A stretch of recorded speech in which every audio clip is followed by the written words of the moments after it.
You've probably heard about the tragedy that happened with the bathyscaphe Titan. 3 very wealthy tourists and 2 qualified crew members decided to dive in a submersible to the bottom of the Atlantic Ocean at a depth of 3,800 meters to see with their own eyes the preserved parts of the legendary Titanic. Only 1 hour and 45 minutes after the dive, the bathyscaphe vanished from radar, and all communication with the passengers was lost. There were 5 people on board the Titan. The first was Hamish Harding, founder of Action Group, a traveler who had already taken a tourist flight into space and a dive to the bottom of the Mariana Trench. For some reason, all the news channels call him a billionaire. Yes, he is a very wealthy man, but his name does not appear on the Forbes list of billionaires. The other passengers were Pakistani businessman Shahzada Dawood and his 19-year-old son Suleiman. According to some information, they got their spots on the Titan because 2 invited candidates for the expedition dropped out at the last moment. Stockton Rush, founder of OceanGate and experienced pilot, was the 4th. He led Titanic expeditions and designed the Titan submersible. Shortly before the tragedy, he announced his upcoming expedition in an interview. It is noteworthy that his wife is a descendant of passengers who died on the original Titanic, the very ship they were diving to. His wife's ancestors were some of the wealthiest on the Titanic and were entitled to a lifeboat spot during the disaster, but, acting nobly, they gave up their places for women and children. James Cameron, the film director, portrayed this powerful scene in his movie. The 5th was the French scientist Paul-Henri Nargeolet, who was 77 years old and was the 5th member of the expedition. He was considered the leading expert in the study of the Titanic. He had already made 35 dives to the wreck of the famous liner. The extreme excursion cost each participant $250,000. That's more than 20 million rubles. On June 18, 2023, the deep-sea submersible Titan began its dive at the site of the Titanic wreck. The bathyscaphe's oxygen was designed for 96 hours.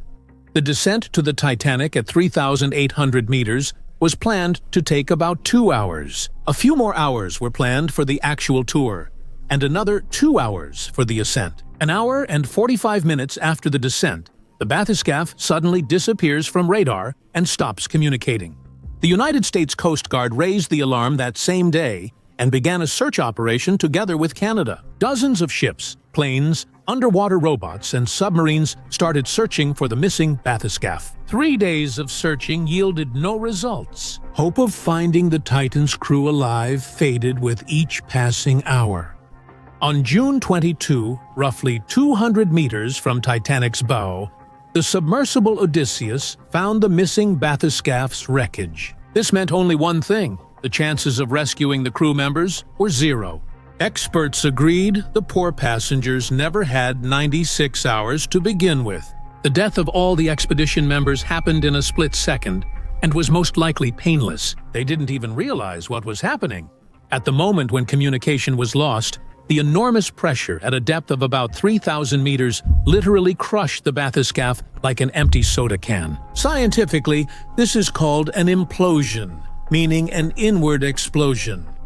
To clearly understand what an implosion is, you can also look at these land-based shots. While investigating the causes of the tragedy, experts and engineers began to state that Titan was not certified, did not have a super strong structure, and was more suitable for amateur dives.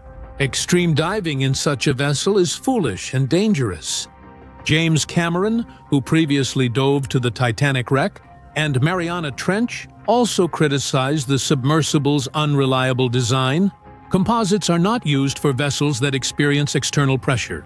They handle internal pressure well and are suitable for things like scuba tanks, for example.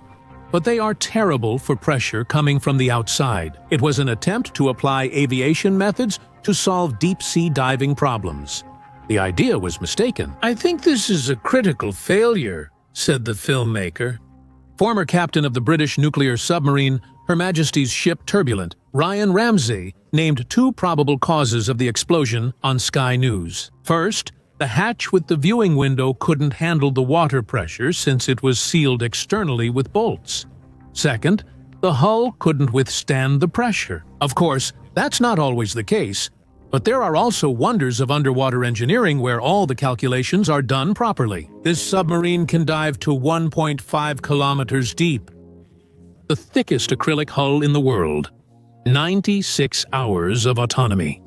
A unique and beautiful work.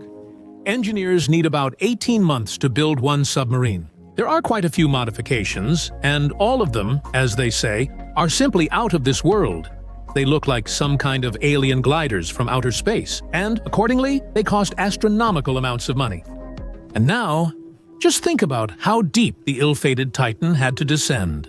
The submarine diving record is 1,027 meters, but the expedition aimed to descend 3,800 meters to reach the Titanic. That's considering the bathyscaph's maximum depth limit was 4,000 meters. Was this a justified risk? The situation became even more tense because the millions spent searching for the bathyscaph angered the families of those who drowned. On the other side of the city, Harem Svogodnoy MEDZ was being created by Okuartov, which was managed by Okuartom Sasaro and...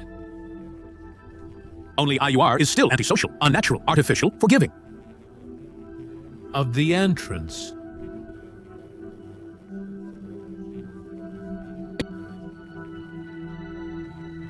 For some reason, this story attracted little attention. It wasn't covered in headlines as much as the bathyscaph tragedy involving the wealthy, which drew many comments on the rights and opportunities of the rich and poor, some of whom sink to the bottom by the hundreds as food for fish, while the others go there on sightseeing tours. All these events made people remember even more extreme cases that have happened in the history of seafaring. For example, the disaster of the cruiser Indianapolis went down in history as the largest loss of personnel as a result of a single sinking. Out of 1,196 crew members, just over 300 survived. The rest were eaten by sea creatures. But let's go in order. The heavy cruiser Indianapolis, about the size of 2 football fields, was built in 1931. During World War II, it proved itself as one of the most formidable United States warships, which, in a remarkable way, managed to dodge Japanese attacks. It's no surprise that it was entrusted with a highly secret mission. In summer 1945, the Indianapolis delivered a top-secret cargo. Captain Charles Butler McVeigh didn't know its contents and learned the destination only while at sea. They were heading to Tinian Island to deliver the core for the atomic bomb Little Boy, which the Americans dropped on Hiroshima on August 6th. When the cargo was delivered, Captain McVeigh breathed a sigh of relief. But he didn't know yet that the most terrifying chapter in his life, and the life of his ship, was about to begin. A chapter that some might rightfully consider a curse. Indianapolis received orders to go to Guam, and then to the Philippine island of Leyte. He was supposed to follow a strict route to avoid running into enemy submarines.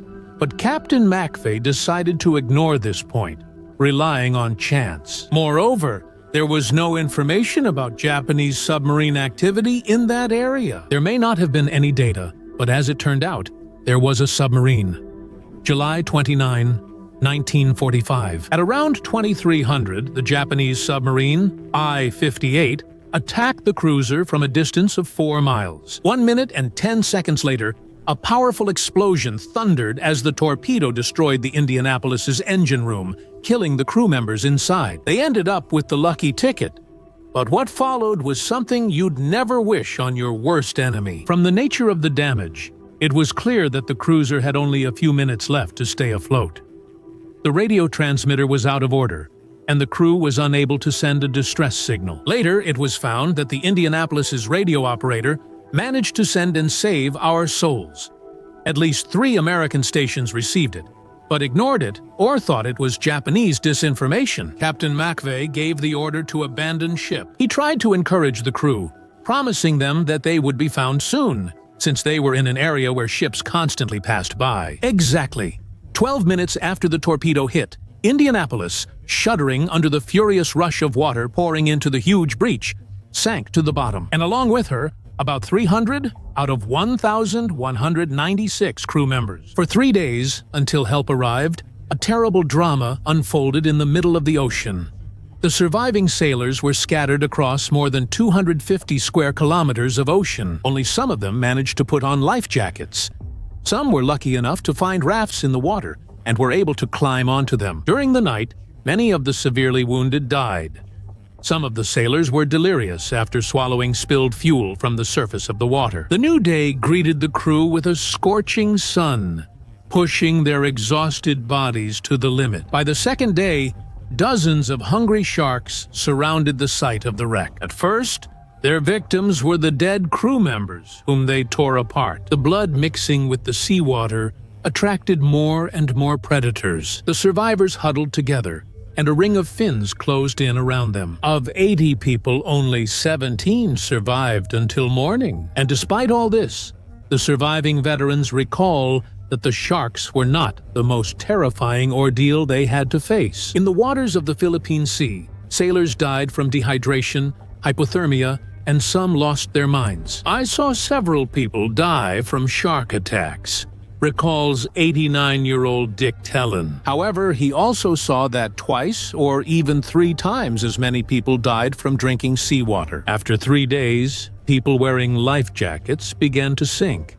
The jackets were made from kapak fibers and could only provide buoyancy for 48 hours. Since no one received the distress signal from the sinking Indianapolis, no one even thought to look for the sunken cruiser. On August 2, an American pilot patrolling the area accidentally discovered the half-dead sailors by pure chance. After the pilots reported it, a seaplane and American military ships were sent to the area. A documentary film called Ocean of Fear, the most terrifying shark attack, and a feature film called United States Ship Indianapolis.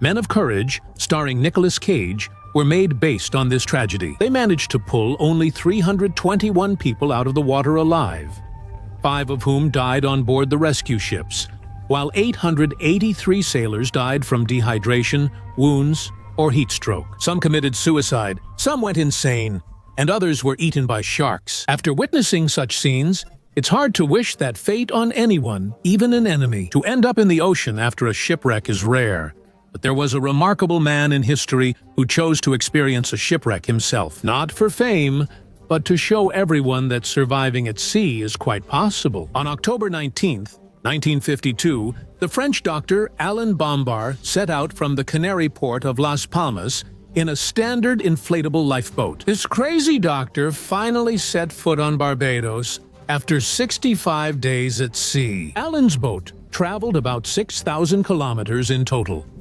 He had a sealed chest of food with him. In case the experiment failed, he also had antibiotics. Before his big solo journey, he did a smaller trial run with a partner.